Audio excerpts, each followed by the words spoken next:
Mitume 17:30 inasema, basi zamani wakati wa ujinga Mungu alijifanya kama haoni, lakini sasa anawaamuru watu wote wa kila mahali watubu, kwa kuwa ameweka siku ambayo atahukumu ulimwengu kwa haki, akimtumia mtu aliyemchagua. Amewahakikishia watu wote mambo haya kwa kumfufua Kristo kutoka kwa wafu. Kwa hivyo kwa watu wa mwangaza, hakika neno la Mungu linazidi na kusema kwamba zamani za ujinga Mungu alijifanya kama haoni, lakini anazidi na kusema bali sasa anawaagiza watu wote wa kila mahali wakatubu.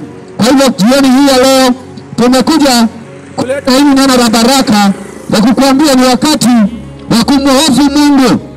Na hakika ukimhofu Mungu ni sharti utasikia kila Bwana ananenea kanisa kwa wakati huu, kwa sababu neno la Mungu linasema kwamba wakati wa kuhukumu umefika. Haleluya!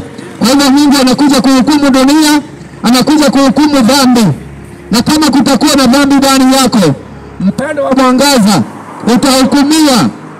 Haleluya! Kwa hivyo ni wakati wa kubadilika na kuachana na dhambi na kutembea katika hofu ya kutembea kumcha Mungu na kumhofu Mungu.